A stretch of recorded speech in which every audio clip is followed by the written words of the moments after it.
रांची के मधुकम क्षेत्र में जो बुलडोज़र एक्शन सीओ द्वारा चलाया जा रहा था, झारखंड हाईकोर्ट ने आज उस पर स्टे लगा दिया।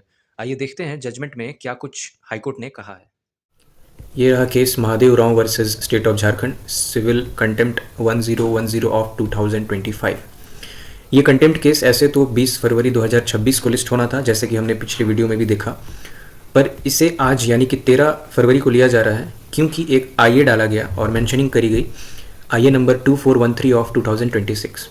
इस आईए में इस बात को लाया गया कि जो मधुकम क्षेत्र के निवासी हैं, उन्होंने जो एलपीए दायर किया था 2009 में, वो डिसमिस फॉर डिफ़ॉल्ट हो गया था 2017 में, ये हमने पिछली वीडियो में देखा।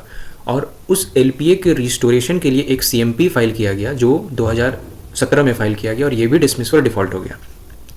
इसके बाद मधुकम क्षेत्र के निवासियों ने एक कंसिडरेबल अमाउंट ऑफ मनी, जो कि न्यूज़ रिपोर्ट्स में आ रहा है कि लगभग 1 करोड़ 1.5 करोड़ जैसा, इतने पैसे पिटिशनर्स को यानी महादेव राव को दिया गया था बाय वे ऑफ सेटलमेंट, ताकि वे लोगों को उस ज़मीन पर रहने दे। लेकिन इसके बावजूद पिटिशनर यानी कि Mahadev Rao insisted for the applicants disposition from the said land.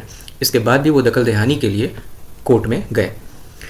Further इस केस में कोर्ट ने कहा कि सीओ को 4 हफ्ता का टाइम दिया गया था और इसलिए वो कोर्सिव स्टेप्स ले रहे थे, ऐसा पिटिशनर ने कहा, और कोर्ट ने अपने आदेश में इसको लाया।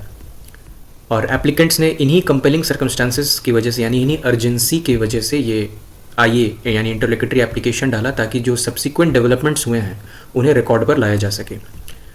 इसके बाद कोर्ट ने आदेश दिया कि सीओ को एक शो कॉज एफिडेविट फाइल करना है कि क्या वे 22 अक्टूबर 24 को जो ऑर्डर पारित हुआ था उसके अनुसार क्या उन्होंने नोटिसेज इशू की थी मधुकम क्षेत्र के निवासियों को। हमने पिछली वीडियो में देखा कि ऑर्डर हुआ था कि वे प्रॉपर एक हियरिंग का अपॉर्चुनिटी देंगे मधुकम क्षेत्र के निवासियों को, उसके बाद ही कंप्लायंस करेंगे।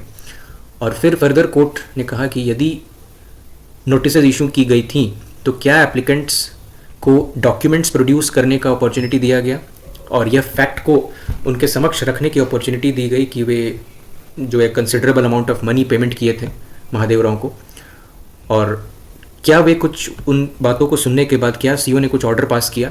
ये सारी बातें कोर्ट ने अपने ऑर्डर में लिखा है।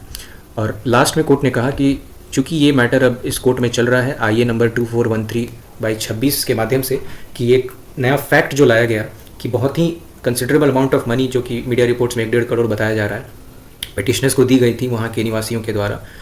तो जब तक ये मैटर चलता है एटलीस्ट तब तक स्टे लगा रहेगा कि वो किसी भी तरह का कोअर्सिव स्टेप्स ना ले लोगों का घर उजाड़ने में बेसिकली। सो ये था अपडेट।